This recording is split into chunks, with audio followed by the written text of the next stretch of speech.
Thank you for joining us. Before we begin, we will start off with a few virtual housekeeping announcements. This session provides interpretation. Please go to interpretation to choose your language channel. Mute original audio to only hear the interpreter.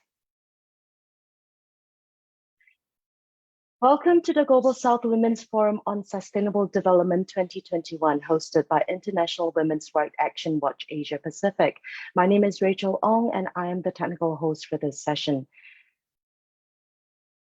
As participants, please turn off your videos and mute your microphones. This is to help with the bandwidth issues that some people may face. If you are experiencing slow bandwidth as a participant or speaker, please close any unnecessary programs and/or applications on your device. Feel free to use the public chat box to engage with one another throughout the session. This session is live streamed on our Facebook page, and the recording will be available publicly afterwards. ERO Asia Pacific is committed to making GSWF 2021 an inclusive and safe digital environment and will not tolerate harassment of any kind, including but not limited to deliberate intimidation and/or sustained disruption of discussions. Participants are obliged to be respectful and to avoid replicating societal prejudices and inequalities. Participants who engage in disruptive behavior may unfortunately be removed without prior notice. Thank you so much for your attention, and we now hand the floor over to our moderator.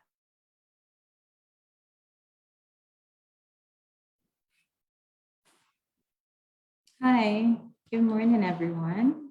Welcome to day 5 and the final day of GSWF 2021. We're happy to have all of you here, and thank you for joining this session, which is quite important to the work that we do, even though very specific to the Asia region. So the session will focus on addressing the climate crisis through gender justice, or through a gender-just society. And part of our work we do, actually, you are also working with some of the organizations present here today, PowerShift Nepal, KAMY, Klima Action Malaysia, and BINDU in Bangladesh, is that we help in their work in terms of integrating gender or a very specific intersectional approach into their climate justice work. And some of the things that we believe that is key for this approach or for these lenses within this work is that it ensures the protection of those most marginalized and impacted by climate change and environmental degradation. It also helps in inclusively confronting institutional patriarchy. It helps in implementing domestic climate change adaptation and mitigation measures, which center the rights of those most marginalized, especially women, girls, and other marginalized communities. It also influences the way in which climate decision-making and solutions involve or integrate the inputs of women and other marginalized groups. And it's also quite key to ensuring that awareness is raised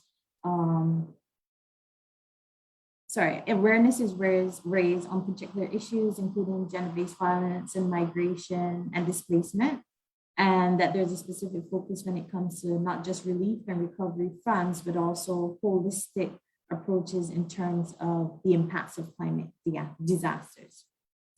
So we have here today, we have Sagarika Bhatta from PowerShift Nepal. We have Jannatul Mouwa from BINDU in Bangladesh.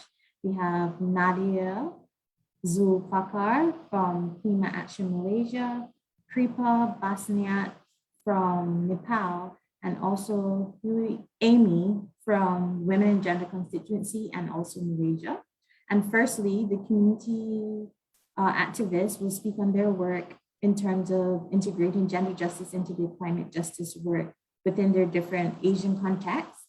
And first we will have Nadiah, who is an environmental activist within Malaysia and is doing a lot of work as it pertains to indigenous groups. And I'm sure she'll share more. So instead of me talking about her work, here's Nadiah to speak more deeply.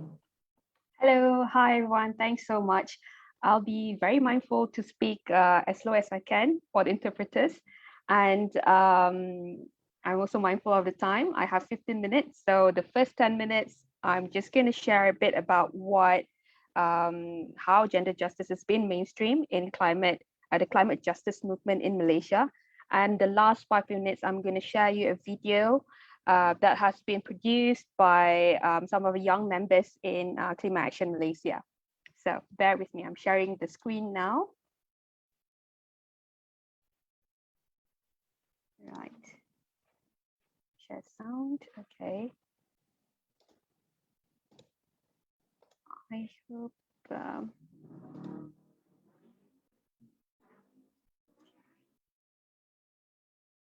give me a few seconds. Okay. Oh yeah. And again, I introduce myself. I am from Klima Action Malaysia. We are a climate justice group. We were co-founded in 2019. Most of us are, I think 95% of us are women and young women. And we adhere to the feminist principles in our mission to achieve the declaration of a climate emergency here in Malaysia. So the principles that we mainstream in our initiatives are we would want to nurture meaningful partnerships, peace building, strengthening constituencies across civil society organizations, and definitely empowering vulnerable groups like indigenous communities, women and youth. And we believe all these are very essential to set the foundation to a people's-led climate action. Apart from that, we do a lot of other grassroots advocacy and also climate journalism, where we lobby hard to add the gender component of, how do we cover climate change in a gender perspective. So we do that as well, and that is one of the digital toolkit that we created out of that program. So back to the business of this session, the gender justice in the Malaysian movement. So I'm just gonna give you a very general overview of what it has been like, at least for our organization, and what are the challenges that we've been facing. Right, so before we go through that, maybe I can just briefly share what are the kind of climate hazards that we are experiencing here, and it's already been it's already here, and it will be here for a very long time. So we have the extreme weather events like flooding, droughts, landslides, heat waves, and etc., and the slow onset events. Because we are also a country, we are a peninsula, and the other part of Malaysia is in the Borneo Islands. So we will experience sea level rise, coral bleaching, biodiversity extinction, and forest degeneration. Also, these slow onset events will be happening in the next 20, 30 years or so, until the end of the century. So, right. So just to share you a bit on the flooding situation, I don't want to call it a situation because it's actually a crisis. The Malaysian government spent a lot of millions of ringgit to pay for reparations of the infrastructure that has that needs repairing, and payment for insurance and etc. So estimated, we are paying around 300 million ringgit per year. So that is quite a huge amount. And looking at where we are right now, we are experiencing COVID-19 at the same time. So most of the fiscal space that we have in Malaysia is deeply stretched. So how are we going to pay for all of this, right? And same goes to the food sector, food security sector, because water security is affected. So the people who depend a lot on land, a lot on water, especially on the agricultural side, are affected a lot. For example, the farmers here in Malaysia will lose around 67% loss of revenue between the next 10 years. So as we know, paddy is the most important food crop, I would say, not only in Malaysia, but in around Asia. And in Malaysia, it has dropped, the self-sufficiency has dropped around 70%. And it costs a lot of money as well. So yeah, and there's also the vulnerable community. So this is a case study of the indigenous communities, how they respond to the flooding that happened in 2014. It was a huge flood, and these are the lists that these are basically the stuff that they experienced: loss of lives, loss of livestock, destruction of sacred areas, their homes swept away, damage to their traditional cropland, damage to road bridges, and also damage to their sacred areas, like I just mentioned, and the post-flooding. So this is something that we have very little data on, but these are some of the information that we got from the anecdotes, the kind of meetings that we done with them, workshops. So yes, they suffer PTSD as well, malnourishment right after that, and they do not receive the financial need, the financial aid to assist them to repair and rebuild their community. And some of them are further trapped in the poverty and spiral down.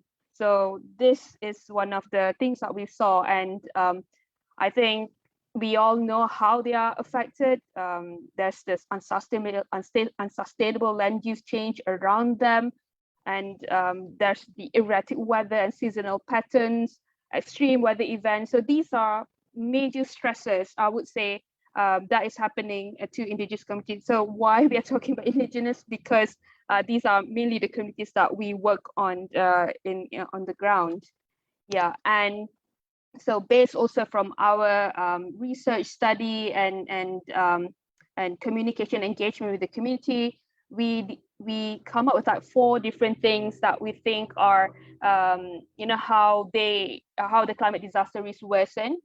They are denied sovereignty over their lives, belief, culture, and customary land, lack of overall education opportunities, eroded understanding of their own culture and tradition, and they are left out from meaningful participation from decision-making processes. And all of these leads to reduced community resilience, identity loss, and death. Sorry, I'm a bit fast on this because I want to go to a really important slide. So these are one of our initiatives during the pandemic. So we have seen how women are disproportionately affected by the pandemic, and more so with the climate crisis. And I think you guys can read here the items that was sent by the government does not include sanitary pads, pampers, baby formulas, and things like that. And it's quite unfair, I would say. And until today, we don't have women's proper or enough representation of indigenous women when it comes to COVID-19 preparedness or the disaster relief effort. Yes. So these are simple ideas about where the word woman or the word gender is being listed in our national policy on climate change. So in 2009, the word woman only comes once from the 100-page or so policy. And then in our Malaysia updated NDC in July 2021, it was mentioned twice, in not necessarily women, but gender. So they spoke about gender responsive manner, mainstream gender and youth in managing disaster risk, but this has been just on the form of policy statements. And we do understand it's quite hard to implement gender intervention, partly because there's a lack of capacity building across government agencies, ministries, and civil societies on this, and lack of disaggregated data on climate from grassroots to governance, urban to rural, in many different sectors. And then there's a lack of funding for civil society. So this is like a circle, and it's a circle that keeps giving, and you can't get out of it. Yes. So unless you start to address at least one of them. Yeah. So this is something that we tried to do in our first initiative, land rights, a project called Waving Hopes for the Future. And this is a project where we try to link the impacts and the the crisis of land rights crisis, indigenous rights, together with climate crisis and women's rights. So we see this in the from the lens of climate justice and also gender justice as well, right? So skipping on that, so one of the initiatives are for the indigenous girls who's participating in this project to visit their elders, to documenting indigenous knowledge from a perspective and what kind of degradation that they've been seeing. And we apply those kind of gender mainstreaming in the questionnaires, documentation, and they also collect the evidence and present them in the form of storytelling. So I think this is a project that we've never done before, and definitely not a project that has been done here in Malaysia. So we are quite excited and thrilled to be working with this indigenous youth and women. And so these are some of the initiatives that we did in the project. These are really serious problems that we have, the digital divide. So it's a huge thing when working with the grassroots communities. Yes, right. I think everyone knows this, why the need to to push for indigenous women's rights to secure rights to land. First of all, it strengthens women's sense of identity, provides the basis for economic independence, increases their participation in households decision making, improves better nutrition and food security for families, improves family health, education, nutritional gains for children, and the potential to reduce domestic violence. So this has been documented all around the world, and somehow we don't have enough data to support this here in Malaysia, but we do have an idea of how it looks like, and I hope within the next few years we would have stronger groups that will come up with initiatives to create this kind of documentation and database. So, and again, this is what we think Malaysia should have. Malaysia must develop a framework on how to use how to use this aggregated data, and how to be open to process this aggregated data as part of policy making, because we don't see that no data from the grassroots goes to policy making when it comes to the overarching climate policies here in Malaysia, or even the NDCs.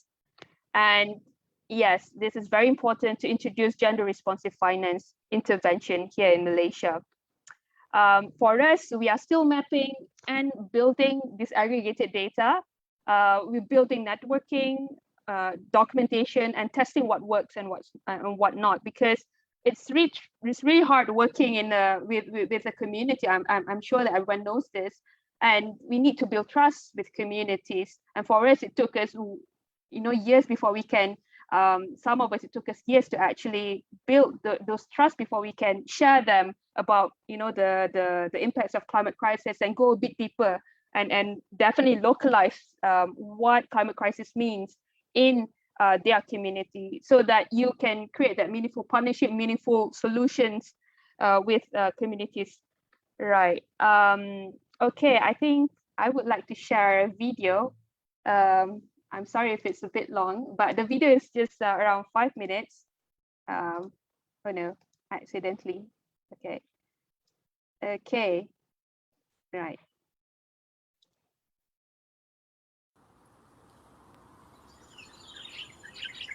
My first encounter with climate change was when I grew up in Kalimantan for a bit.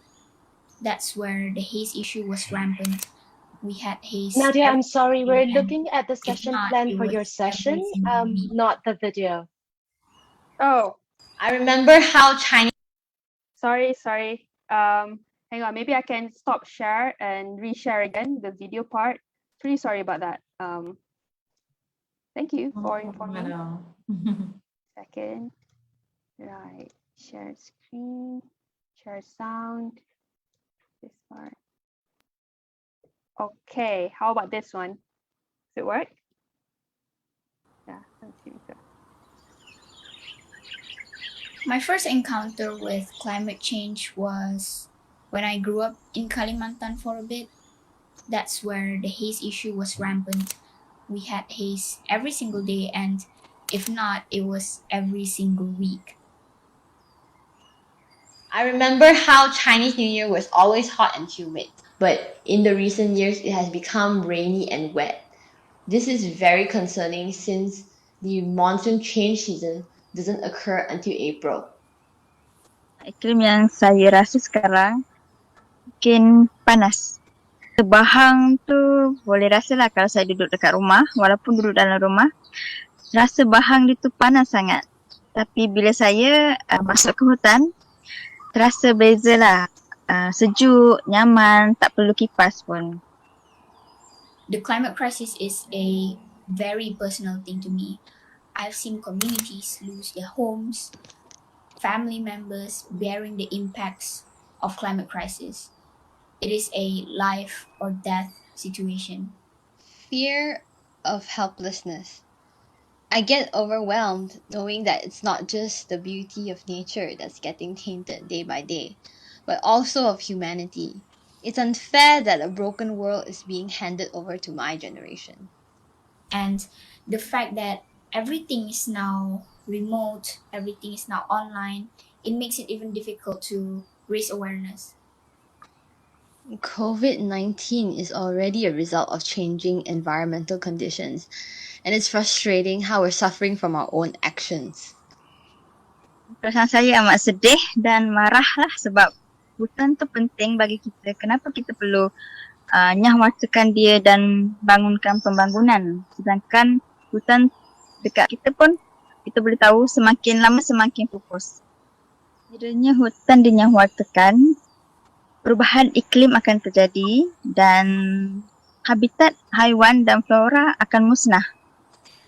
And one thing about speaking about climate change or climate justice in Malaysia is that, for example, I was doing protests alone in my university and I was threatened by the police and the university itself.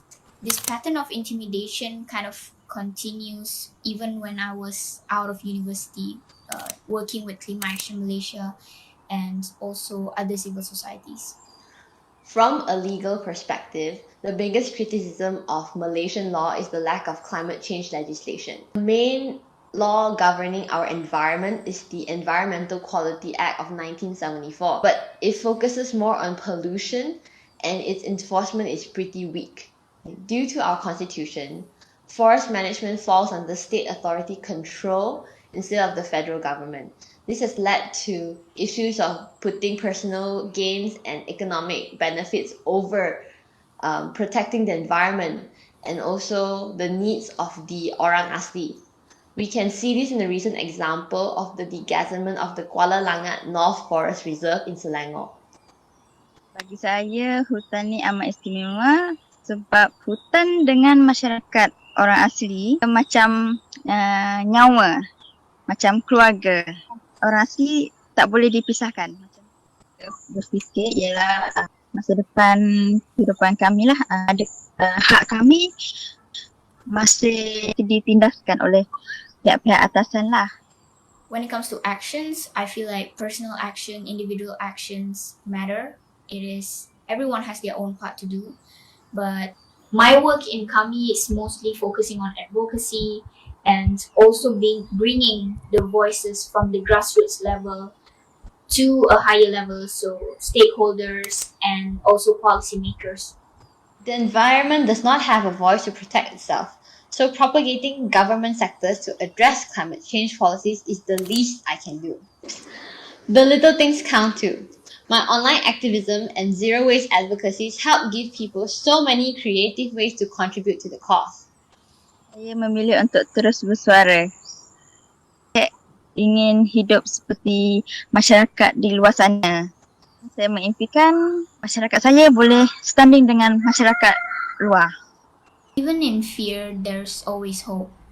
I know it's never too late, and until then, I will do everything I can to make a change.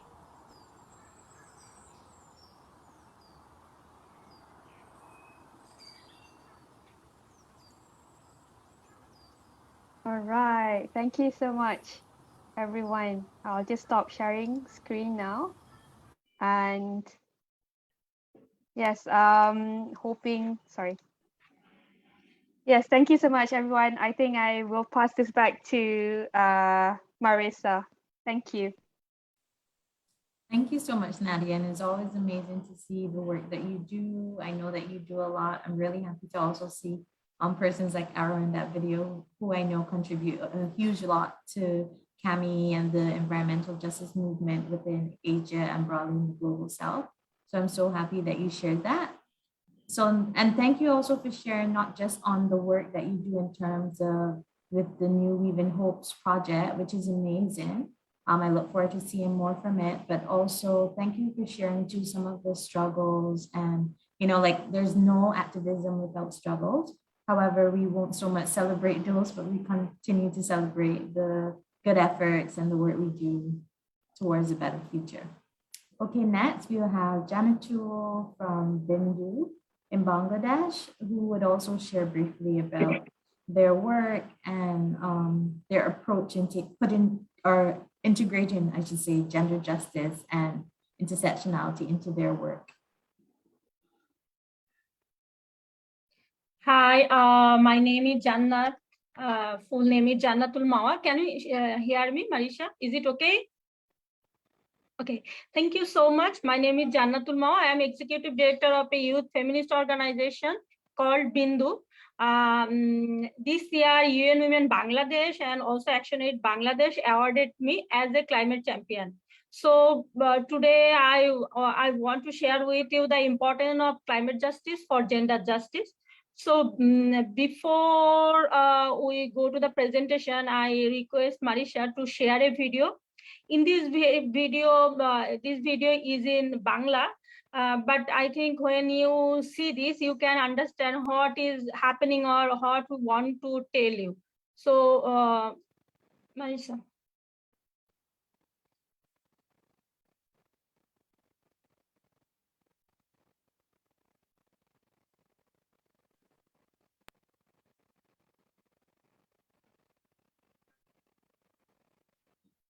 I think not this one. That's okay, Jannatul. Give us a minute. We will just pull it up. Okay, no problem. You're doing quite a lot of things. So in this video, we want to share with you that climate change, how much affected women and how directly women are face crisis in climate change. Yeah, this one.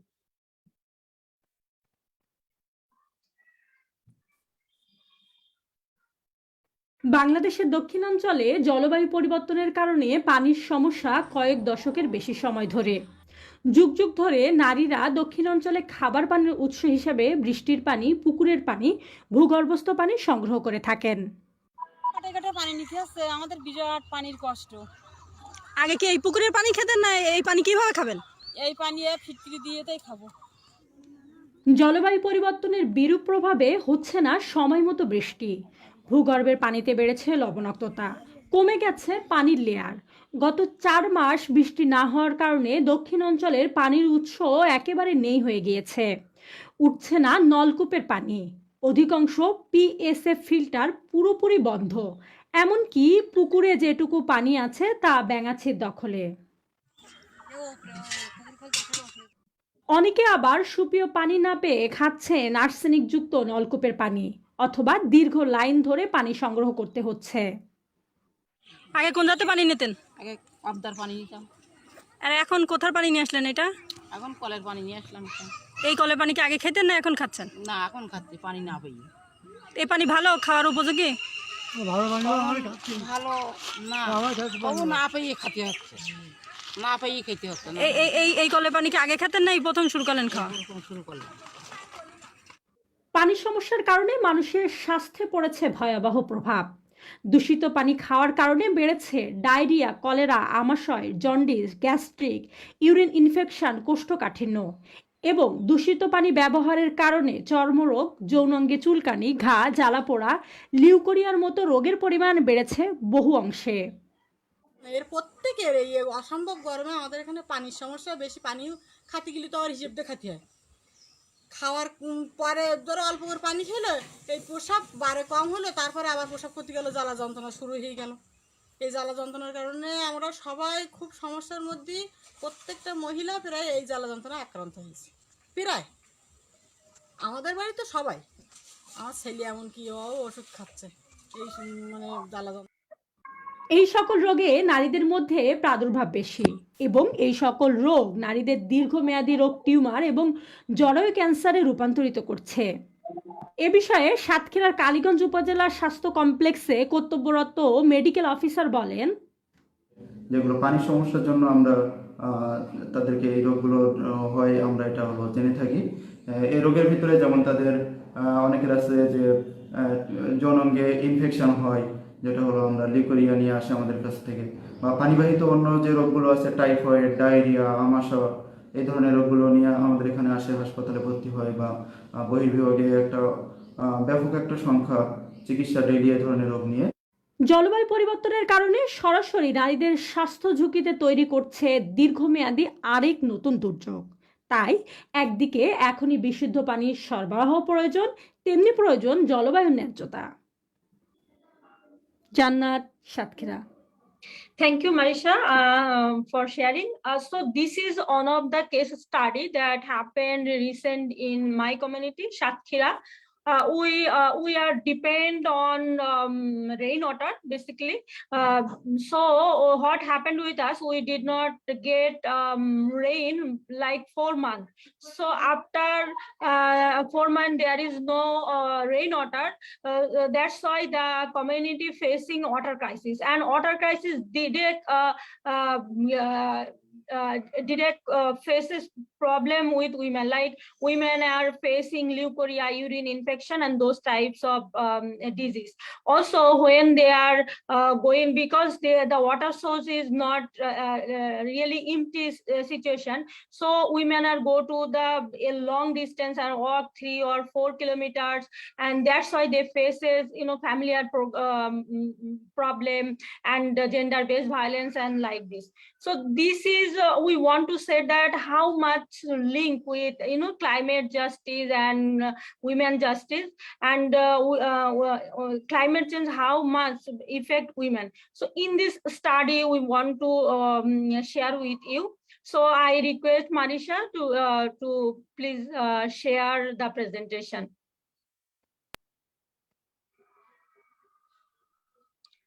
So first on important of climate justice for women justice, you can this photo is also one of evidence-based photo. We captured this photo in Cyclone Bulbul when we go to the when we went the crisis scenario. We saw that a girl drying her books after cyclone, and her house is totally damaged, and her books, her food, all of those are damaged. So that time we can realize that how much climate justice is important for women. Next slide, please.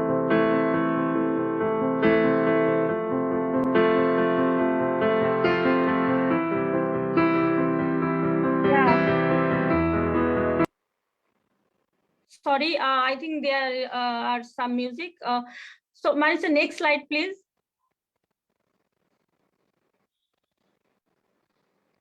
Okay, thank you.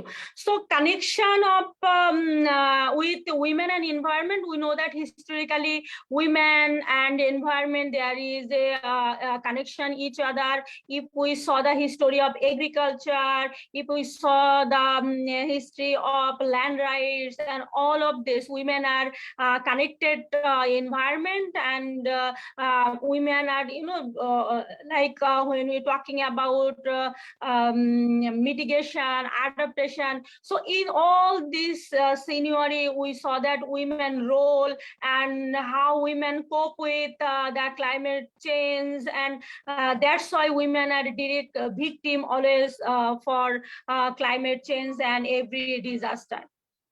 Next slide. So this is some of scenery that women how much affected after disaster. When we talking about cyclone, that when the cyclone is upcoming, that time women are prepare themselves, like she will prepare her food, she will take care the older people, she taking the adolescent girl and all those.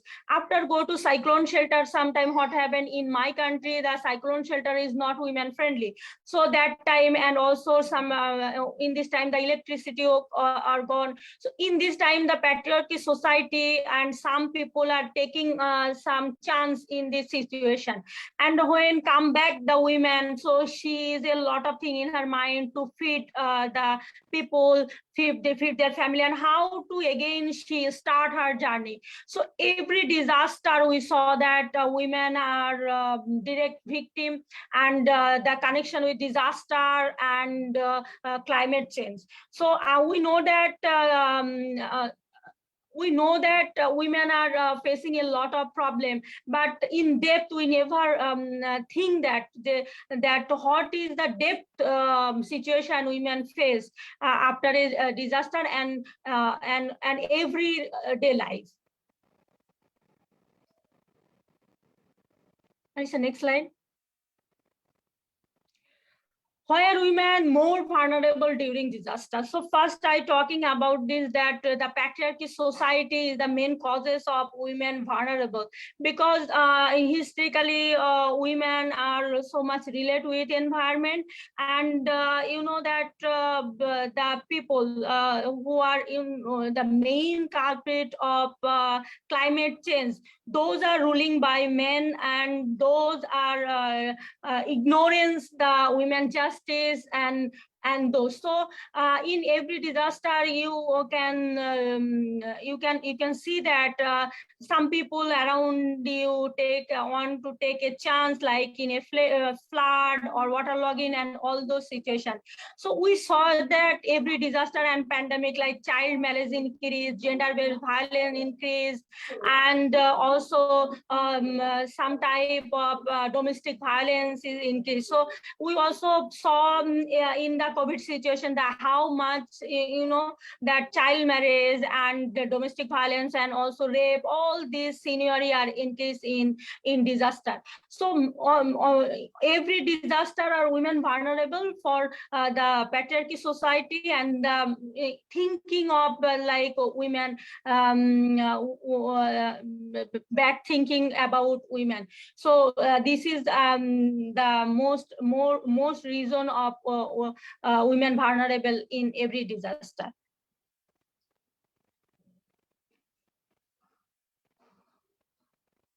Next. So what we are doing in Bangladesh in 2019 to solidarity of Greta Thunberg, we started global climate action in 2019. So in this time we first doing our women climate strike for climate justice. So all those evidence inspire us to doing a thing for women, that we saw before that how much women are facing problem by climate change, and every issue when we are talking about or we are going into the depth, we saw that women how much facing problem by climate change. So we okay, so we are starting our work, Global Climate Strike 2019, and still this week we are doing our 65 climate strike. Every climate strike we are gathering evidence, and after gathering evidence we are advocate with our government and also local to national level through social media, and also online and offline.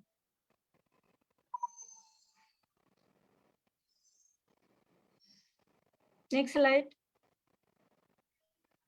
So we have some success story in national level, local level, and global level. So in this this year, long time, our long struggle of climate and energy movement. 27 June 2021, the State Minister of Power, Energy and Resource formally declared the cancellation of 10 approval oil-free power plant in Bangladesh. So he also committed to ensure 40% electricity from renewable source by 2041. So this is one of our success story through the long time climate strike, like women climate strike. This is our success story in national level. And also we can through these types of campaign, we can share our problem, our demand to youth COP. Next slide. So we have some success in global level, like we can connect with global leaders like Greta Thunberg, and like this platform also we are talking last 2 months a lot of South Asia platform where we can share our problem, our community problem. We can share this and what is the thinking of young women in the globe, also in the grassroots level. So that is make to connection with global leaders, and we getting opportunity to raise our voice globally, and we also cover globally. So I think this is our, this is our globally success, because it is too difficult to raise voice. Like I live in a grassroots level, it is quite impossible to raise my voice to the decision maker or leader in globally. So all of this platform help us to raise our voice and raise our problems and our demands. Next slide. We face a lot of problem and challenges when we are doing our activism. So you know that those people who are direct causes of climate change, they are so much powerful. So when you are talking about a powerful people, he must, want to beating you. So we are facing life threat, not only we are, all of our youth, young people, when we are talking about coal and also renewable energy. So sometimes we face life threats. Gender-based discrimination we face always, because when I talking about women justice or women climate justice, some people talking about, but the funny thing is like this. And because we are women and young women, so sometimes people are ignoring our talk, because they like the patriarchy society, people think that women had no enough knowledge, and those types of words we are hearing every time. And also people who are decision maker ignorance. Guys, all of the world, this is the main problem, that all people know about climate change, all people know about climate justice, all people know if we don't take action now, our life will be in threat. But those people are making ignorance. And lack of awareness is a problem, that in my community people are know about climate change, but they are not aware about this. So this is also one of challenge. And weak networking, like in COVID time, and sometimes it is difficult to connect a lot of young people. So this is sometimes we face challenges. And also one thing, like funding is also one of the most problem for young people who are working in the in South Asia or all of the globe. So this is also a main problem to for the young women. Next slide, please.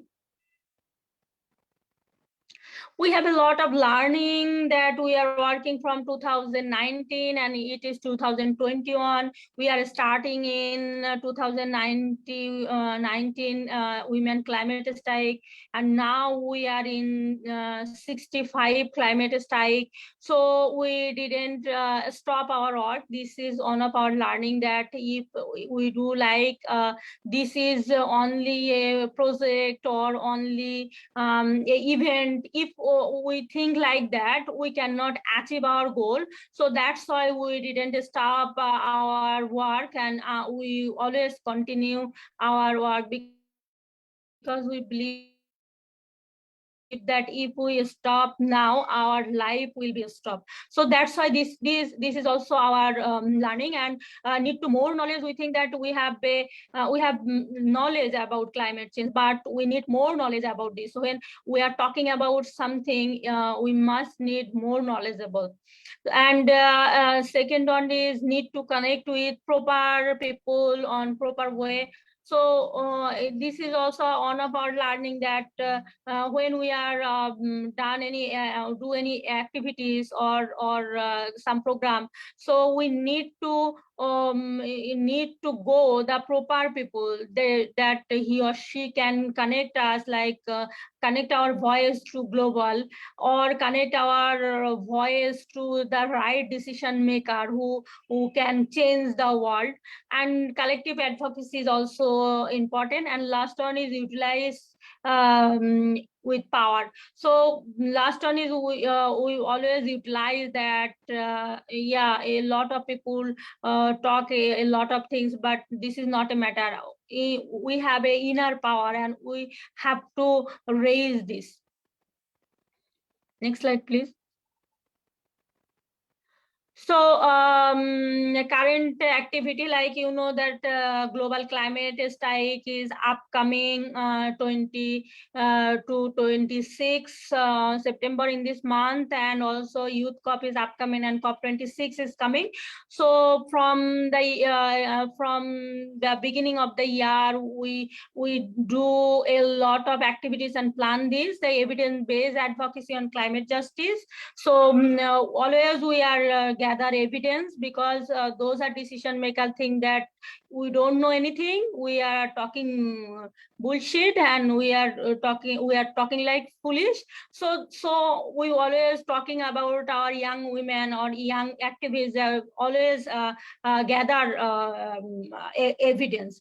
So this is one of our work. And climate movement, every Friday we the young women doing climate strikes. This is ongoing, and we will never stop this movement, because I told you before that if we stop this, our life will be stopped. And advocacy for gender responsive climate budgets through social audit. In my country, sometimes the government have a lot of fund, but some corruption and all this, the proper fund is not coming the grassroots people. So, and also the gender, not all fund is gender perspective or gender responsive. So we are talking about this, and we are finding this those gender responsive budget. And advocacy with local government for appropriate climate fund distribution. I told you that. And also climate fair. In this fair, the young people are design this fair, and a lot of dimension we will use, like TFD, theater for development, painting exhibition, demonstration, all of this will be. And we want to senior the problem of our community. And climate petition, 10,000 signature we already collected for climate petition. And this month we will submit to our planning minister and also our district commission. And global climate strike, this 20 September we are doing this community management group forest restoration. That's why if our Sundarban is again restored, we can get a big oxygen factory. Next slide, please. So future plan, our future plan, we want a young feminist climate hub. We want in this hub, we think we will connecting globally. So in this time, in our global climate strike, we have some friend in Australia, London, India, and another country. So we are already started our youth feminist fighter hub. And next plan is connect with the border. This is important that when I talking in my issues, this is not too strong for us, but when we are connect with more borders, so our talk, our demand will be so strong. Engage more young people for climate justice. So we always told that yeah, this world is ours, and this all for the young people, and also we are struggling for our future. So we engage more young people, and we are together. We will be together, and we will be most powerful for climate issue.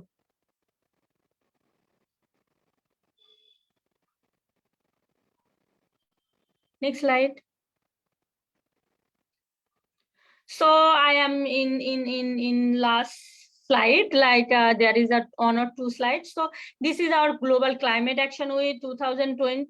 You see that every of our picture there is some evidence base, and you can see that we demonstrate all of our demand in this picture, and we will select the location where the specific issue we can raise. Next slide, please. In this global climate action week 2021, we all of you know that the COVID situation how much, but we believe that yeah, if we don't, COVID may be recovered, but if we don't raise our voice for climate justice, maybe our life will be we will be stopped anytime. So that's why this year like 400, more than 400 women are who are the direct victim of climate change, they are doing this climate strike. Next slide, please. So this is some of picture of our regular climate strike that every week we are doing. So all of the picture you can see this, there is a message, and every message we want to raise that that how climate is related with women, and how climate is related with child, and what is happened if we don't take any initiative for climate justice or climate change. So this is from me, this is our presentation, and we think that it is important to raise women's voice for climate justice, and you know, the climate justice and women justice or gender justice is I think this is the same word. So if you want to achieve one things, you cannot achieve the another. So you will do together, and you will think those two words is link each other. Thank you so much.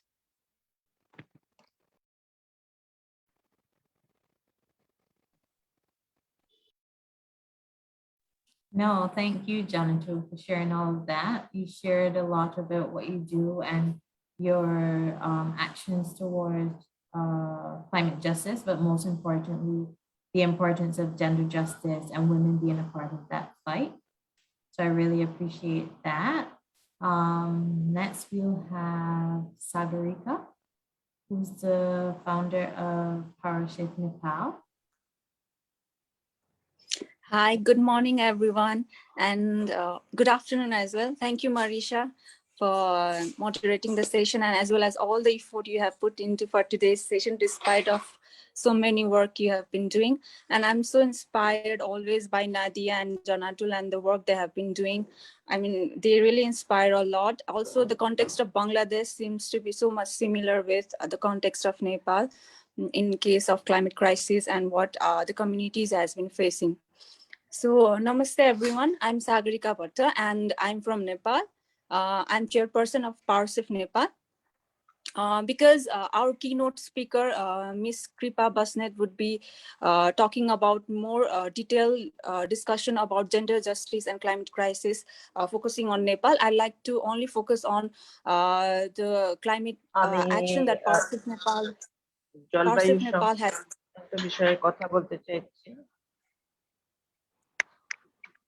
Is there any disturbance? Juman? Juman! Juman!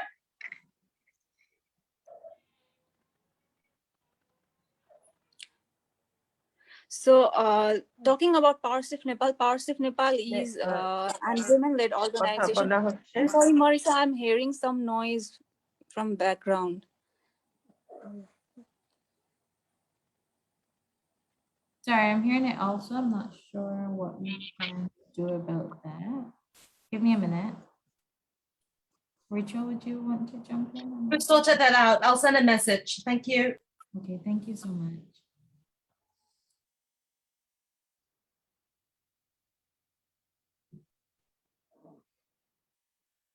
Okay, Sagarika. Talking about PowerShift Nepal, our journey began in 2014 while we were just a movement, global part of global movement, and at our beginning stage we did not only focus on female, but we in general focus on youth, and we capacity build and give leadership to the youth, both male and female. But what we realized in those days was that while we used to call for participation and capacity building use for climate change regarding climate leadership, what happened was there were like 60 to 70% female participation, but when it came to speaking, when it came to leadership activities, and when it come to making decision in all the activities that we conducted, there were only male coming forward, not those female, while the participation of female was more than male. So that thing was one of the things that really struck us. Why isn't those female coming forward and speaking what they feel and what they know and what they can share? So this was one of the thing. And the next thing was that we in our community have seen that even though there is a lot of changes happening and a lot of changes have happened in gender perspective in many of the societies of Nepal, but yet we can see that society yet laid back young females since their childhood, so that already makes them really backward in speaking and making decision itself. So we thought that this is one of the reasons that they are always backward, because they believe that they don't possess those capabilities to speak, or they are scared to speak. So those was the time that struck us, and we started focusing on more young female from our organization, how to build leadership capacities among them. So that's when we only targeted young female and focused on climate justice movement and other environmental activities and their involvement from our organization. So it was 2015 that we started to focus on young female, and our journey began from there. In capacity building the females, we not only we try to make we try to bring an inclusive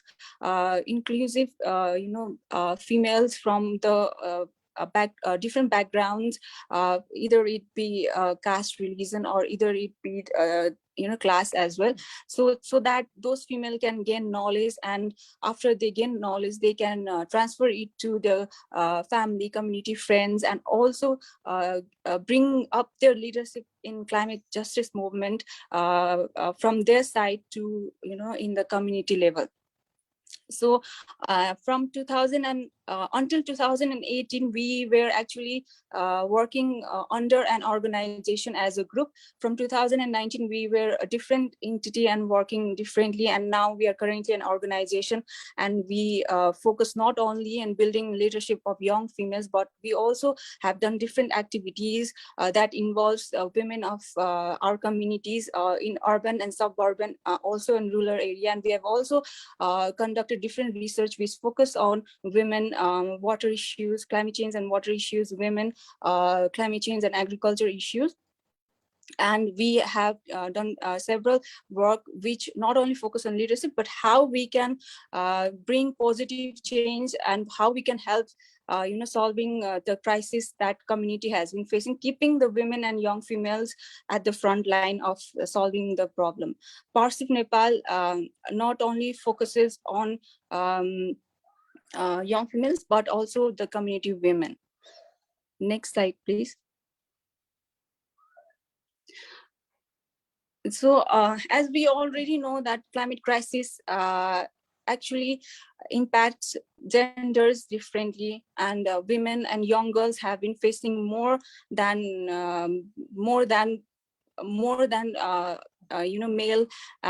male of the society, because and we also know that women of the communities which are poor, which women and females of underprivileged families are more prone to those the crisis in our communities, because they cannot cope, they cannot have sufficient technology, or they do not have sufficient resources to adapt or even to understand what is going on. So I think so that's how PowerShift Nepal interlinks the crisis how women, young females have been facing, and how this climate movement moves forward with us, because they are facing a lot in the community, and also that our most of the male of the families or male in our communities have migrated outside of the country, and most who suffer are the females. So keeping those in mind, we also interlink with how young females voices are important in climate movement. So this is global climate march that happened in 2014, where there was involvement of both young females and male as well, but we kept the young females' voice and leadership at front line from 2015 in demanding not only the climate justice. This was a time when the Paris Agreement was happening in December. So this was time not only to demand climate justice, but also to demand our government to invest on renewables. So this was how we started in the initial days, the young females' voices in front line of demanding climate justice globally and also locally. Next slide, please.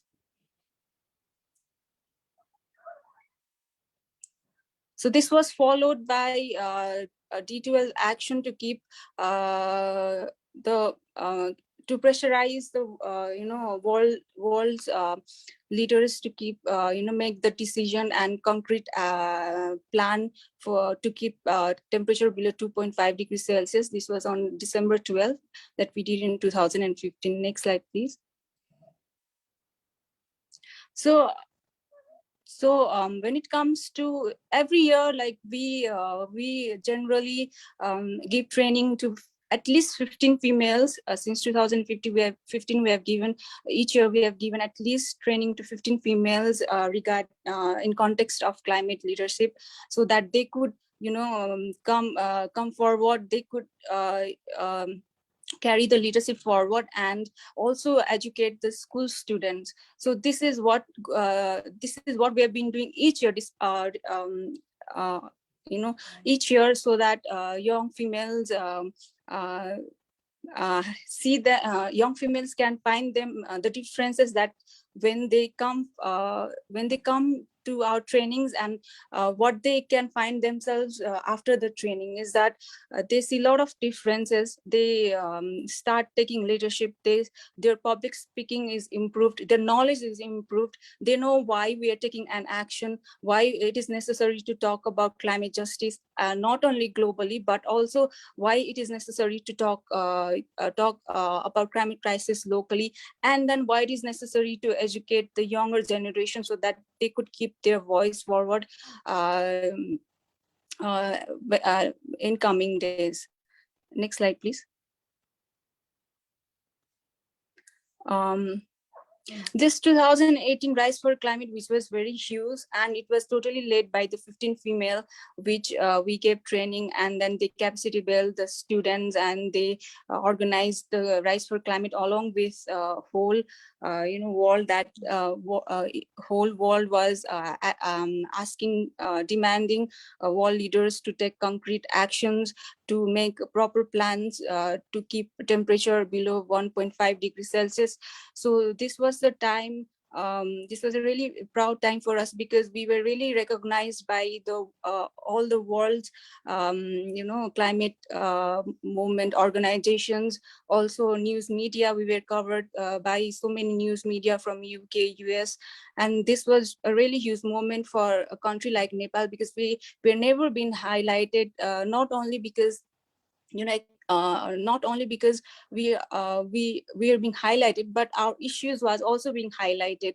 It was very important time for us in 2018. We were highly recognized upon our demands, and also being a mountain country, why and all the females coming forward and putting their voice and moving forward this action.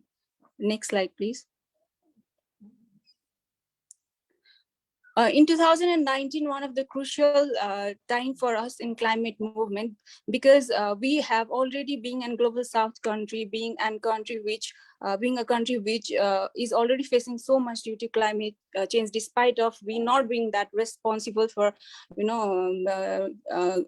emission, not much emission, but yet, if our country is not moving towards the right direction, because we cannot demand climate justice to only those countries who have, are responsible, but we also should be responsible for what we are planning for our future. So this 2019 climate strike was not only demanding climate justice, but also to our government, demanding that we do not want oil drilling in Nepal, because the oil, if we see Nepal's context, Nepal's is geographically diverse, like we have mountain, hills, and Tarai, and what government has planned is oil drilling in 10 parts of Nepal, which starts from hilly region to Tarai region. And if we see these communities are closely close to the area where they have decided to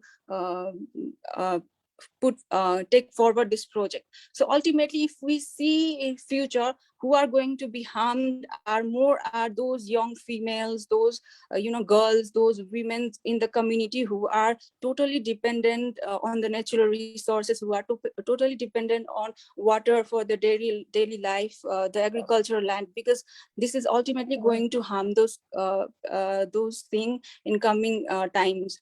So because our communities in rural area are have less men population these days, and also not only that, women are more responsible for daily activities. So this is not only about environmental degradation, but it is also about how this is going to harm our harm women and girls in their daily life, their health wise, and their economic level also, and economically, and as well as their future. Next slide, please. We not only try to raise our voice as PowerShift Nepal, but we also had collectively together been able to network with similar organizations and groups from Kathmandu and Nepal, Kathmandu Valley especially. So collectively, this was in 2019 that we demanded our government to not spoil our, spoil the future, spoil our land, and destroy more that we have already been suffering, and it would ultimately suffer us more. So we this was strike that we collectively did in 2019 after the strike, the previous strike that was seen. Next slide, please. So we actually gave the previous strikes that you saw was actually also led by the females, so that we gave training. We gave like 15 or 20 of them. We gave training to them on why it is important to talk about fossil fuel financing, and why it is important to demand our government not to finance, not to finance or not to take these projects forward. So we gave them training, we gave them capacity building why it is necessary, and that was also a strike which was led by those female, after understanding why it is necessary and why it is important to not only know but also educate others. So why to take those action, we actually focused on not only harming the women and girls, but how those activities ultimately harms women and girls through through the following, such as fracturing ground, ultimately in this process contaminates soil and water of the community. So we we can move to next slide. We also involve them in no fossil fuel in urban space campaign, so that they can advocate to our government on focusing more, promoting more on electric vehicles, walking and cycling, urban mobility activities, and they understand a lot why energy transition is necessary. So putting this knowledge to these young females and them talking about it is I think very important for a country like us, because we rarely see the female voice coming forward in any of the issue, and even if they have a leadership capabilities, it is always male voice coming forward and making decisions. So I think that this is a very important part of work that PowerShift Nepal does. Next slide, please. So as I said, that PowerShift Nepal focuses on young females. So it is very important that why it is important is that a young female or a women of a community are a mode of transfer of knowledge to their family, their friends. So because they are closely connected with their families and friends, so this is very important that they help to sensitize it to a larger mass, and it also helps to keep eye on government and their plans, and how as being, because they get knowledge on the importance of keeping their voice forward, and then they realize that what government has been doing, what their plans and policies have done or has not intervened, or has intervened, they have that capacity to realize what needs to be done. And that's when I think it makes difference that they realize what should be done, and they could put their voice forward. Also on what government's plan are. So since our government in 2019 has already lately it was like gender blind, our policy was gender blind, but in 2019 they have climate change policy, in climate change policy they have added gender, they have prioritized gender as well, but still it doesn't seem that sufficiently addressed, but however it has been. So these are we want this young female to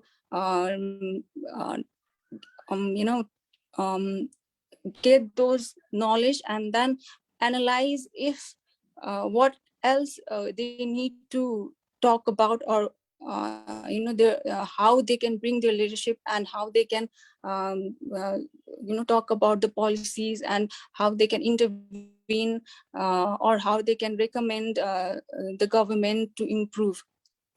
So not only local action, but also globally, this will help this young female to get exposure, to connect with a different network, build solidarity action, involve in climate justice movement, be a part of the change, which would make a huge difference, I believe. And I think we have seen a lot of difference in these years, and this really makes us happy to see that what we have achieved from how we started and what we have reached yet now.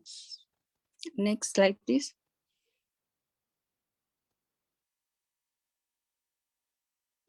Okay, this here I'd like to end my presentation.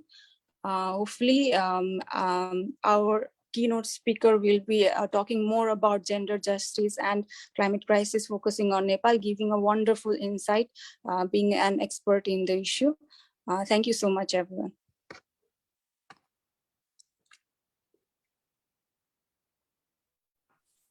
Thank you so much, Sagarika, for sharing. It's always good to hear about the work that PowerShift Nepal is doing, especially with engaging with young women. And I'm really happy that you got that opportunity to share that with the wider audience. Okay, now, so then we'll hear from Kripa first and then from Amy. Is that okay? Yeah, no problem at all. Okay. Okay, so now we'll have Kripa. Can have my presentation up? Sure. Okay. Thank you. Hello everyone, and warm greetings to you all. I would particularly like to thank the organizers for giving me an opportunity to share a few things in this platform from Nepal. And thank you, Sagarika, for laying a foundation for me perfectly. And every day we agree that we're constantly reminded that climate is changing faster and the impact is real and getting intense and graver. But we are not taking it as a reminder, unfortunately. And this is not something like a morning alarm that we can put it off or put it on silence, though there might be different consequences to it.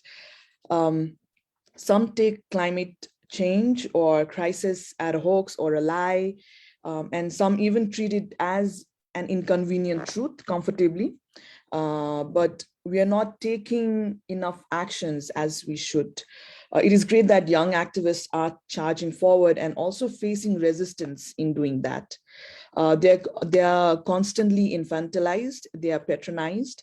So even being in a movement, how do we create that space for young feminists, young climate activists to claim that space, to claim their narratives, is something I think is a work in progress. So we all agree that climate crisis is a global emergency and we all must act from our respective places, be it from the global south or global north.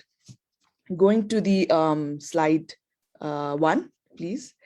So if you look at these pictures, it actually gives you a grim reminder of the impact of climate crisis. So I want to go from macro to micro because I know Sagarika has already laid out that foundation for Nepal.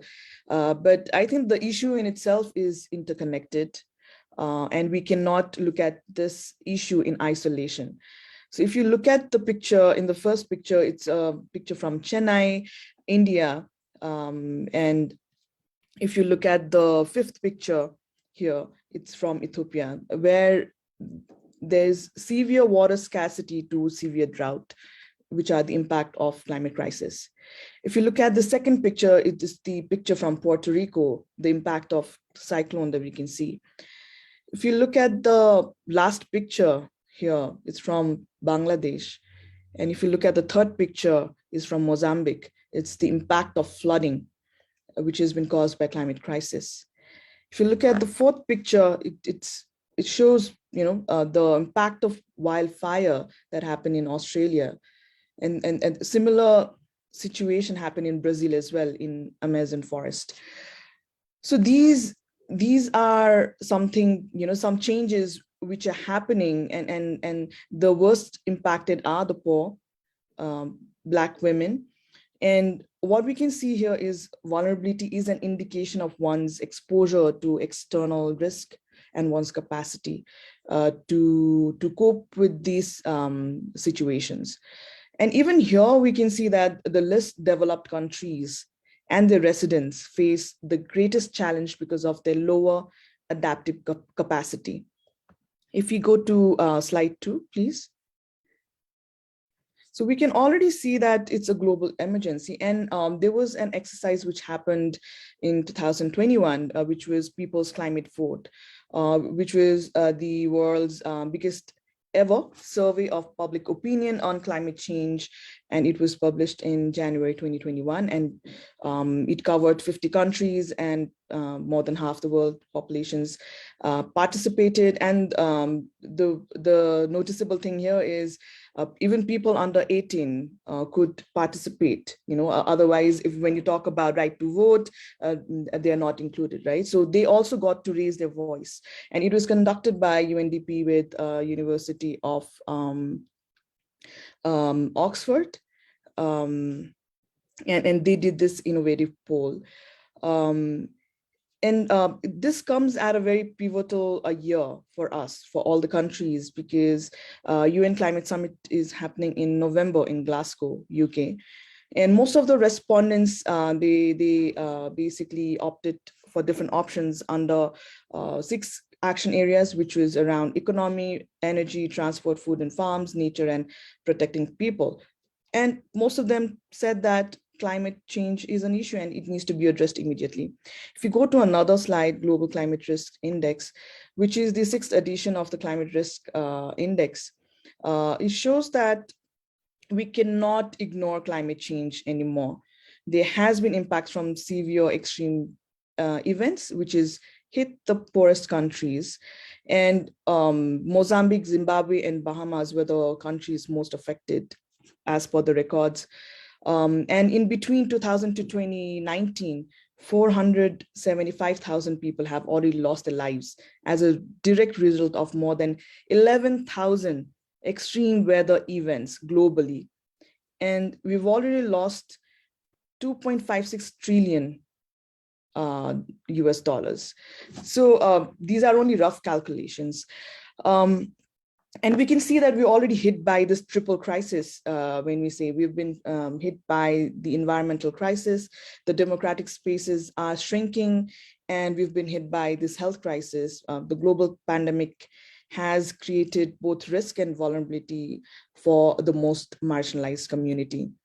If you go to the next slide, now I would like to go more into Nepal and the climate crisis that we're facing. If you go to the next slide. So if you look at is there an issue?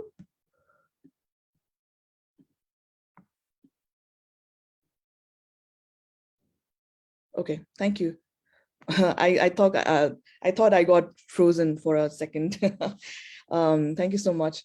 So in terms of Nepal and climate crisis, we have the lowest per capita carbon footprints in the world, but it is on the list of countries most vulnerable to changes in the climate. So if you look at the picture here, this was the recent flooding which happened in Melamchi, Sindhupalchok district. The whole area you can see is inundated, not just by water, but it has been covered with mud, sludge.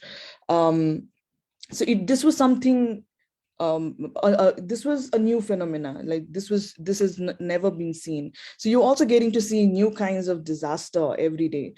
Unfortunately, even as people who are working, in civil society organizations, as activists, we are mainly just doing immediate relief or immediate response because that is what you can do. But these are recurring factors. So there's also a big question in terms of how are we managing these disasters, which are happening so frequently.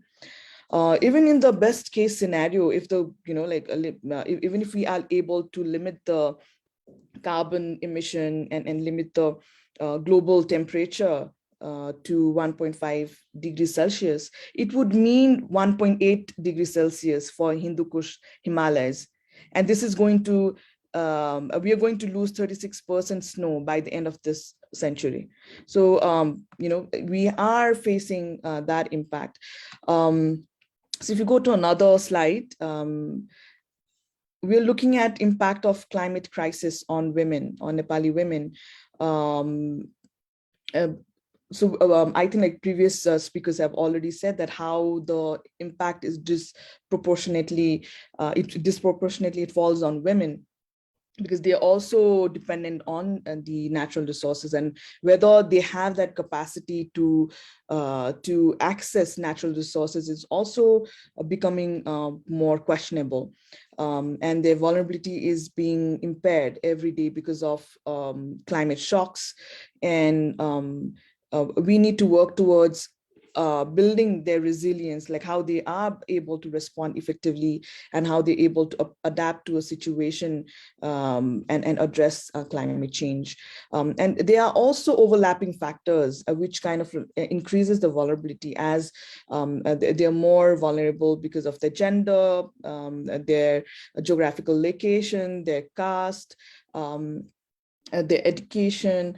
So, and their economic situation. So all of these is actually impacting them adversely. And even due to climate crisis, like in other countries where other speakers have already shared, there's been water scarcity, and women need to travel to fetch water. And even according to Nepal Labor Force Survey, 2017-2018, 61% of women are involved in subsistence farming, whereas only 47 men are involved. So we can already see that women have less access to technology. They do not get timely weather forecast information, and they also lack independent sources of income. But at the same time, they are the ones who are working as the farmers. As Sagarika mentioned, most of the men are going out for work, they're migrating. So most of the bulk work is being done by women. So we also call this feminization of agriculture, which is happening, and it has increased the burden on women tremendously. So even for a country like Nepal and for the government of Nepal, I think the work needs to happen around how do we reduce the burden of unpaid work that women are bearing in terms of collecting water, firewood, fodder for animals, and farming, especially in the rural sectors. So in Nepal, 2/3 of all unpaid production work are done by women, and there's this unequal distribution of workload, particularly noticeable in terms of unpaid care work. And this is again multiplied due to COVID-19 that we can see. And there was also a study done by UN Women and Care and the Ministry of Women, where they've said that the women who are not engaged in paid work increased by 337%, and 83% women lost their jobs due to COVID-19 and lockdowns, which were placed to control COVID-19.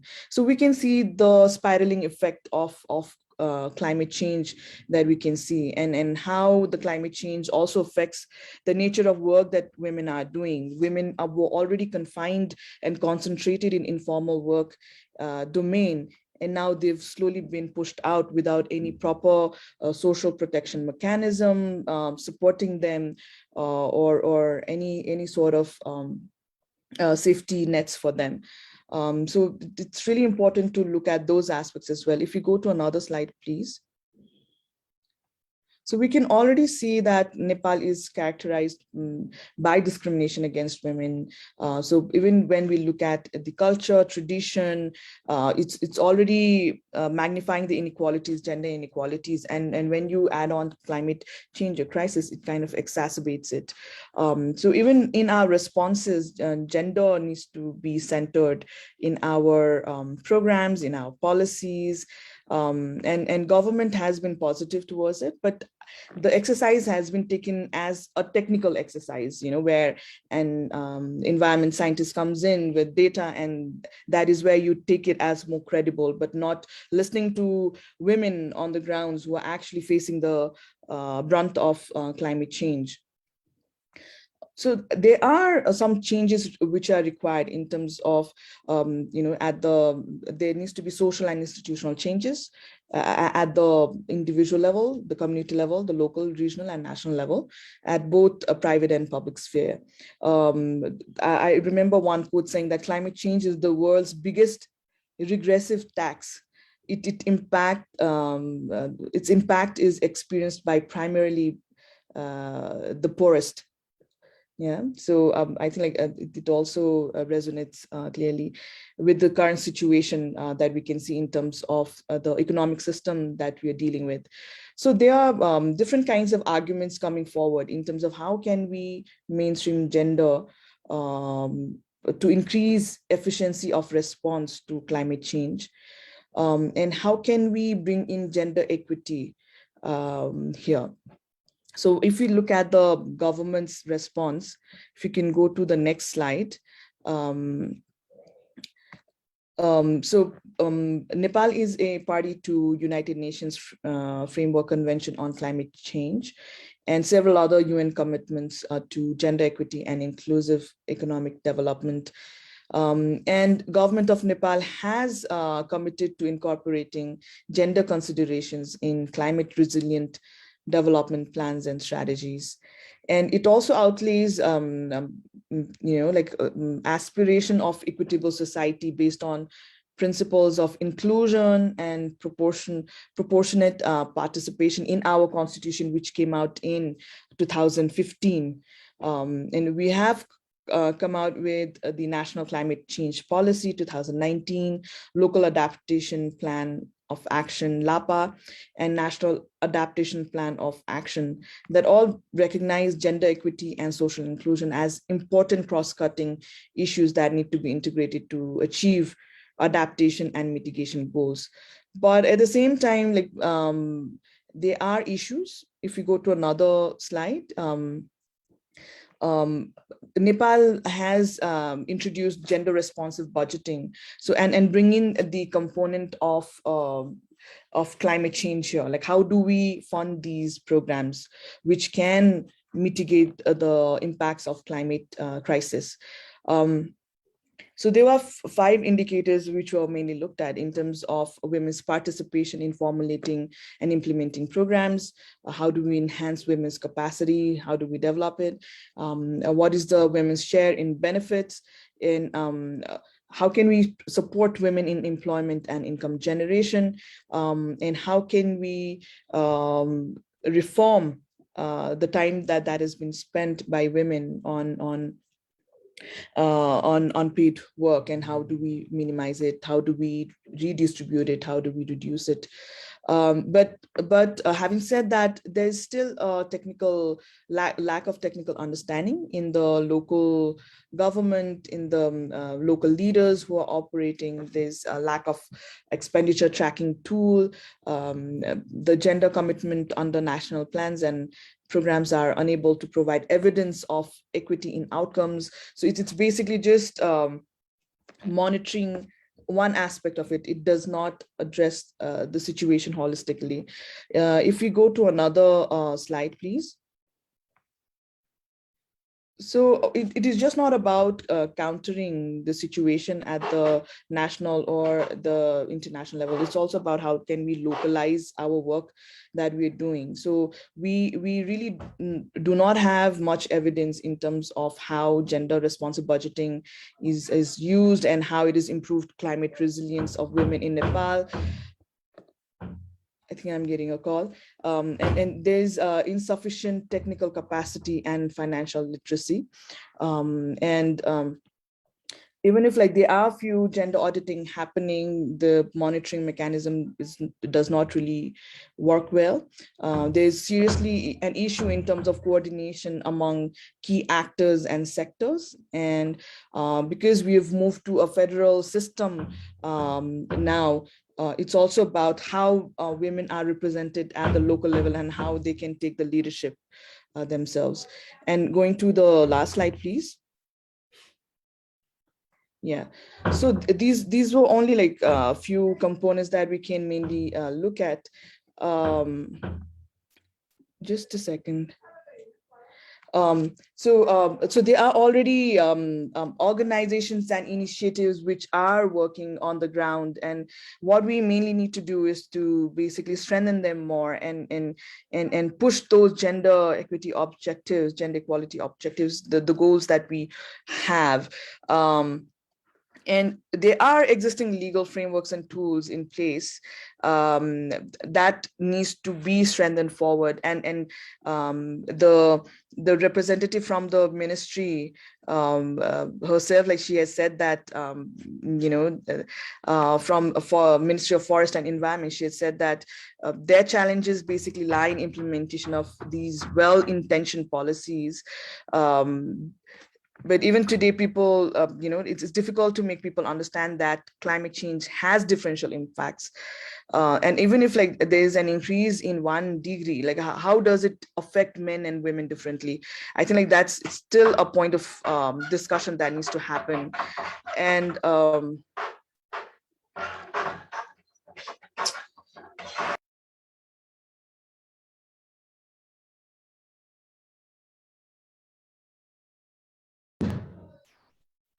sorry about that. I was getting a call from my baby. So yeah, I was just trying to end my presentation. So looking at the practices which are already happening on the ground, we need to strengthen that, but at the same time take an account into the global politics as well, how it is shaped the global narrative. So even the G20 meeting which happened with the finance ministers, they were unable to agree on the stated degree 1.5 degrees, which is already included in the Paris Agreement. So not having any agreement or understanding in that G20 space also means that it is going to have an impact when we have the UN summit, climate summit in November. So how do we go about it? Like, how do we work together, as the issues that we are dealing with is really real and it's interconnected. And I remember an incident where I was doing my master's in social sciences and inequalities in London School of Economics recently, where you might know that the Green Duncan, who is also a climate activist there, who has fought for decades, shared that, like he had, they had fought for so many years, like decades, but no one really listened. But in 2019, here were young people coming out in the streets doing global climate strike. And that is power, and people are listening to these young people, and we need to be more vocal and continue doing what we are doing already. Yeah, thank you so much for that. And if there are any questions or concerns, like we can deal with it afterwards. Thank you so much. Okay, thank you so much, Kripa. What I want to share, which I should have shared first, or I thought you would have shared before you presented, is just a short bio of you. Kripa Basnyat is a national project coordinator of the International Labour Organization. She's a co-founder of Reclaiming Narratives, which is an intersectional feminist collective in Nepal. Kripa recently completed an MSc in Inequalities and Social Science for the London School of Economics and Political Science, and she's a 2018 to 2019 Atlantic Senior Scholar for Social and Economic Equity, and a founding member of the South Asian Feminist Alliance on Economic, Social, and Cultural Rights. So thank you so much for your presentation, especially the specific context on Nepal, Kripa. We really appreciated that. I think it also sets the, continues to set the scene for the conversation in terms of being specific to Asia and the impacts of climate change. So up next, we'll have Hwei Mian, who's an independent consultant focusing on climate change and gender and climate finance. She's actively involved in the Women and Gender Constituency, or WGC, and the UNFCCC, providing analysis and interventions and advocating for gender inclusion and human rights.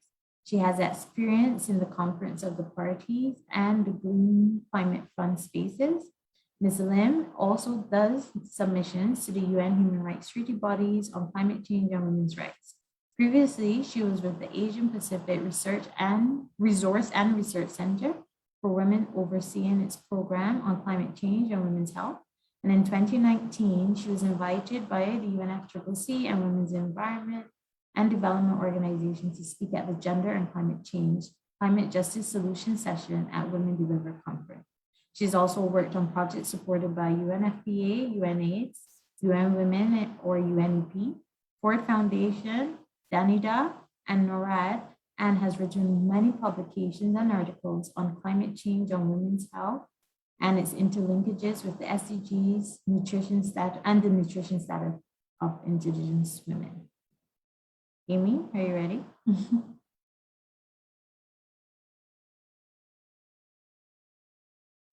You're muted. Okay. Yeah, thanks so much, Marisa. Can you hear me? Yes, I can. And also please note that you have, you're able to maneuver your slides yourself. So okay, thanks so much. That should work. Yep, I didn't expect you to read my profile. Thank you. Yeah, good afternoon from Kuala Lumpur. Greetings to everyone. Today is a public holiday here. It's Hari Malaysia Day. We are supposed to celebrate, but with the current pandemic lockdown, with the political situation, with the economy, we're just wondering, how do we celebrate actually Malaysia Day? Well, anyway, I would like to. Can we go back to the earlier slide? Oops, I can't control it. Oh, you can't control it? Okay. Yeah. I will just say next, please. Yeah, thank you. I would, okay. I would like to say what the previous speakers have shared, from Malaysia.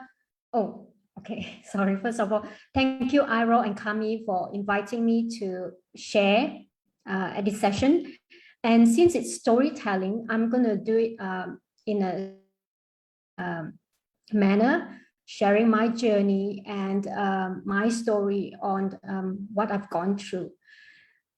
I have heard from Malaysia, Nadiah, from Nepal, and from Bangladesh, who have shared, the grassroots experience, the struggles in country, and what does it mean, there's still very little awareness, and how do we bring the evidence to international level. So I'm going to share my experience from the international level.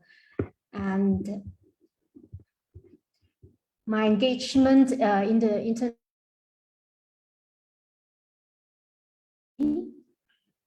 and it's still active now.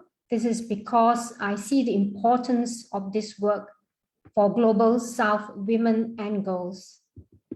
Here, I'd like to share my engagement in two platforms, mainly the Women and Gender Constituency, WGC of UNFCCC, and the Green Climate Fund.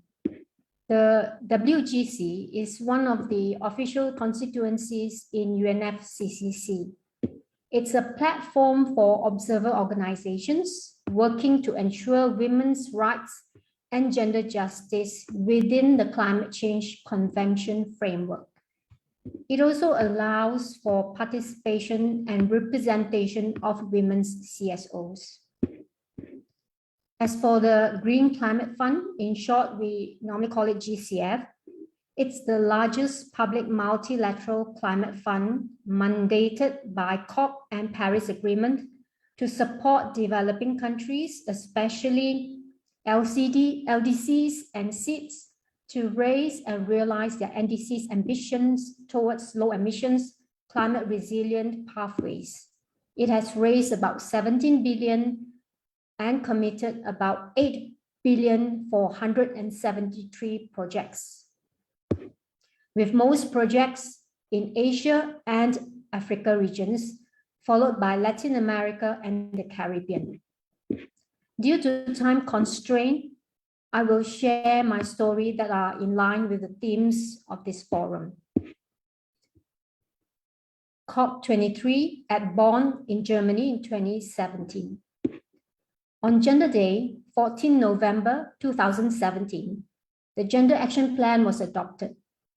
This is a significant milestone for women and gender justice, especially for WGC, who has been working tirelessly for years to include gender into UNFCCC discussions and actions. Human rights, which became the contentious text among negotiators, was also successfully included in the GAP. The GAP serves as a roadmap to integrate gender equality and women's empowerment in all UNFCCC discussions and actions. This means women's human rights are recognized when implementing GAP. GAP is to ensure that women will be represented in all aspects of the convention process and negotiation. Women's full, equal, and meaningful participation in UNFCCC processes and gender-responsive decisions and outcomes. To celebrate this victory, the WGC held a GAP party one evening at WGC exhibition booth area. Some members managed to bring in champagne, and we did live DJ music. I wasn't very involved in following the GAP negotiation that time, but it's a celebration I will never forget at COP. The photo on the right is us celebrating, and the photo on the left is the great group of women from WGC during that COP. Next slide, please.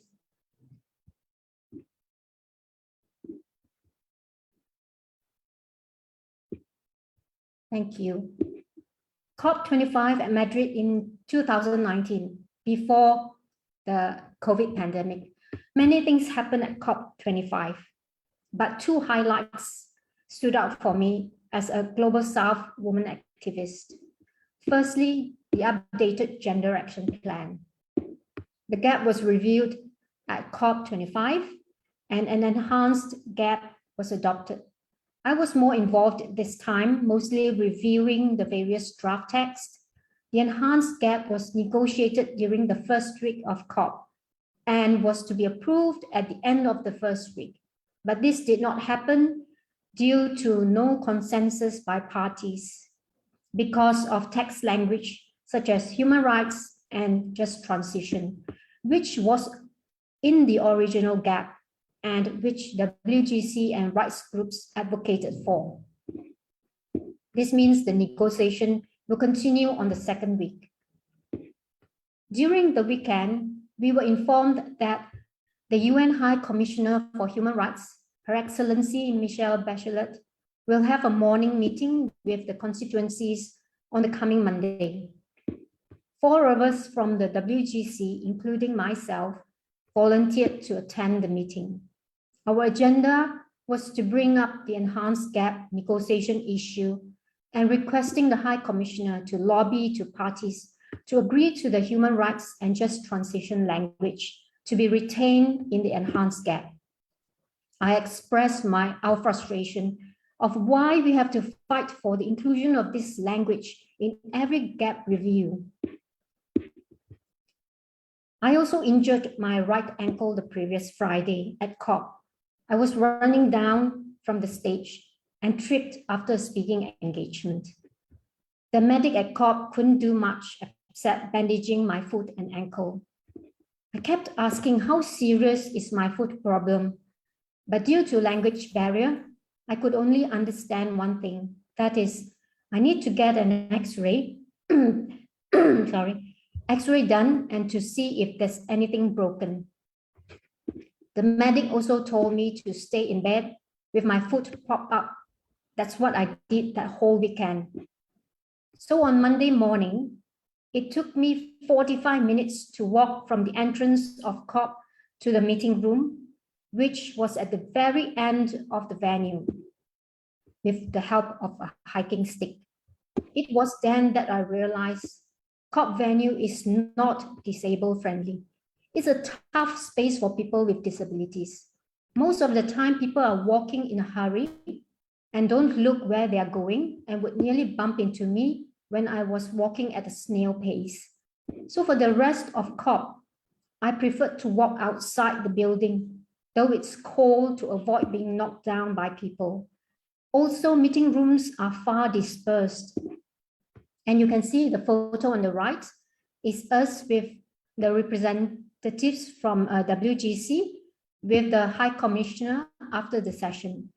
We are actually from the Africa, Asia, and Latin America regions. I will pause the story on Enhanced Gap and continue later.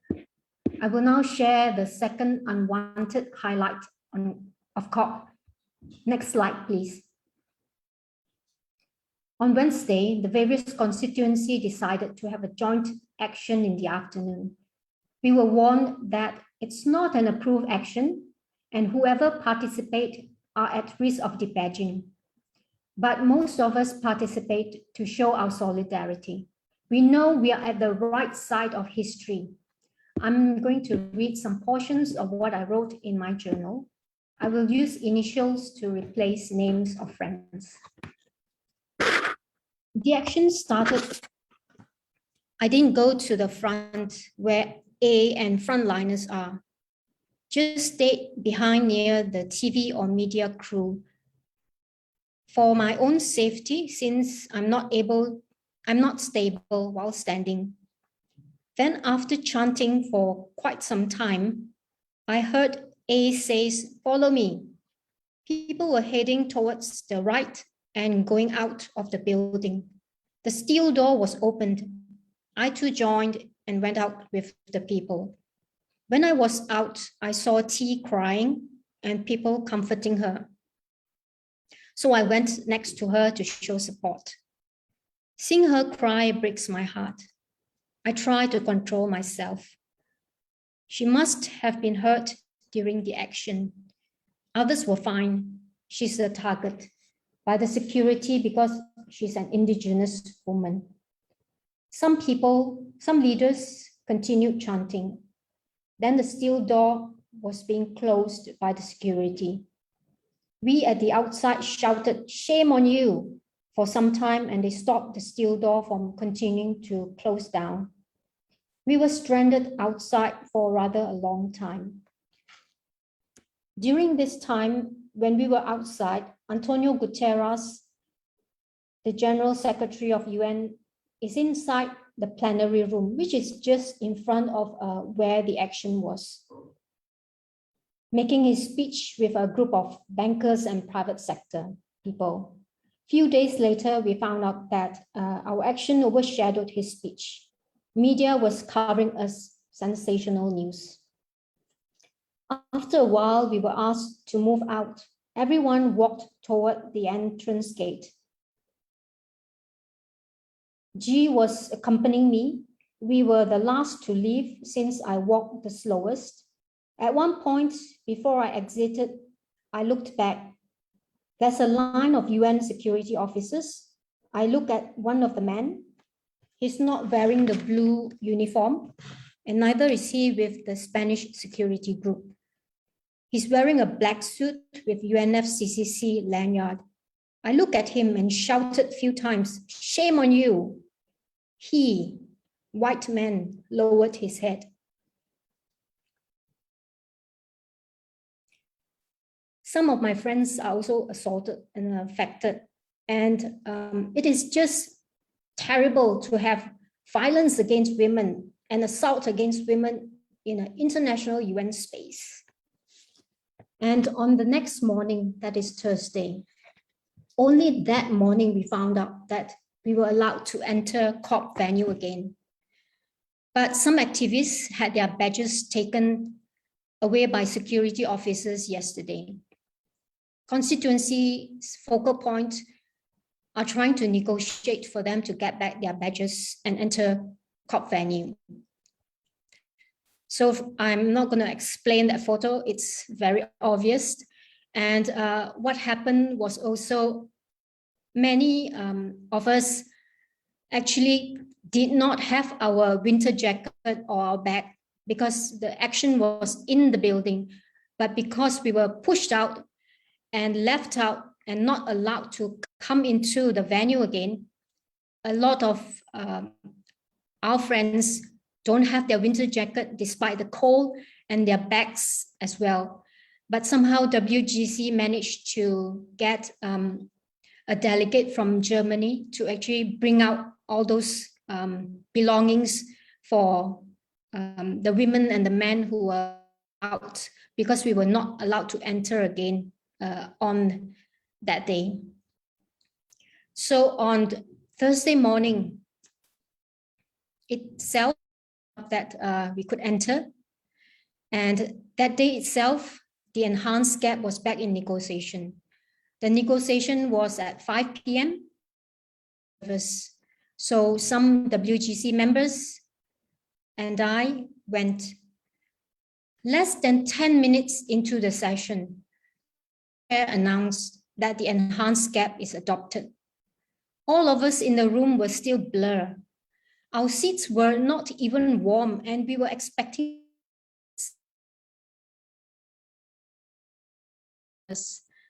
we didn't celebrate like we did at Bonn this time. People were tired physically and mentally. Also, we just had the horrible incident yesterday, but it's a win with treasure. Next slide, please. So the photo on the left, next slide, please. Yeah, okay, yeah. So the photo on the left, you can see us WGC members who were COP25, yes, correct. So, and on the left photo, you can see us WGC members with Amelia, the woman with purple hair, taking photo after the gap was adopted. Amelia is part of WGC and the negotiator of GAP from the Mexico delegation. She played a vital role in garnering support from parties to agree on the human rights and just transition language. She's one amazing feminist negotiator. We should celebrate women from Global South who are in climate justice and gender justice work. We need to applaud their great work. Next slide, please. The GCF space. The GCF has official space for civil society organization. For example, a CSO can apply to the GCF as accredited observer, just like COP. At every GCF board meeting, CSO could attend as observers and provide interventions in policies, funding proposals, and accreditation via the active observers team. I'm part of the GCF CSO network, a member from the Global South. We work in small teams or working groups comprising members from Global South and Global North. I spend a lot of hours reading and reviewing pages of policies, documents, funding proposals. I normally focus on funding proposals from Asia, as well as drafting interventions and following the board meetings. GCF has 3 board meetings every year. We give our best effort and often sleep deprived, but often our interventions at the GCF is ignored and they don't even address the concerns we raised. The only solace we have is that it's on record officially, our oral interventions and submissions. We need to raise our voice and pen because it's the right thing to do for the many women and girls out there who may be affected by projects funded by GCF. We also advocate for grassroots women CSOs to have access to the climate fund, which is very lacking and it is very needed. The photo on the left is the typical GCF CSO family photo for every board meeting. And the photo on the right is photos of amazing CSOs, women in GCF. Lastly, when my niece and nephew were young and we were on long journey, they like to ask, are we there yet? Are we there yet in terms of gender justice? Gender justice in international climate spaces, in my opinion, is often like one step forward, two steps back. Frustrating, yes. But do I give up? No. The journey goes on, and I hope to equip younger women to continue this journey. I would like to end in a more positive note and lessons I learned from amazing women and like-minded people during my journey. The first is do the right thing when you are given the opportunity to fight for gender justice and climate justice. Speak up for the voiceless and powerless out there. Second, take time to smell the flowers along the journey because it's a long and tough journey.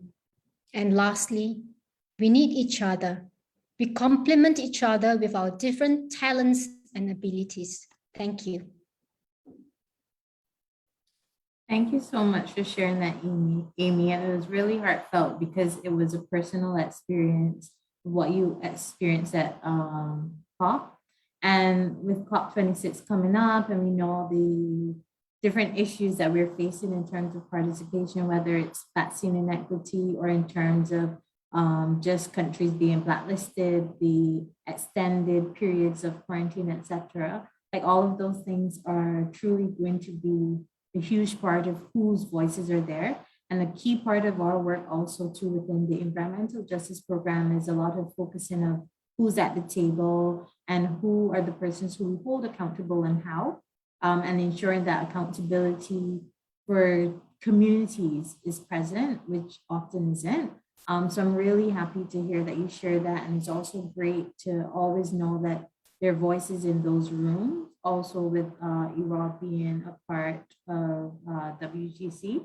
So because we're out of time, I know we won't have time for questions, but I'm happy that you're all in the room. I'm happy that the persons present were able to hear a bit about the work you do. Happy to hear about both your specific local context, but also regionally, and then more internationally, the work in which networks are important. The ways in which we work together towards a bigger goal, a stronger goal, a more global approach and goal is important, but also realizing that gender is a huge part of that. Gender is a huge part of whose voices are there because gender ensures that those marginalized, not just women and girls, are a part of these key conversations, whether it's Black women, Indigenous women, etc. So we're really happy that you took the time out to share during this session, and we really appreciate all that you've shared, all the knowledge, all the experiences, and we are happy to just say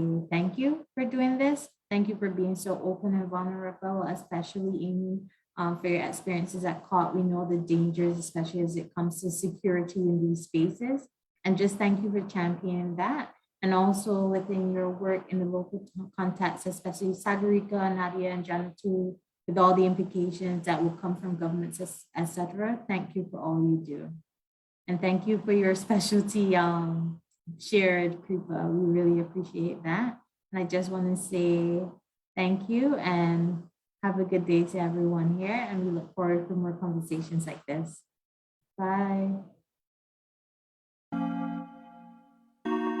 Bye-bye.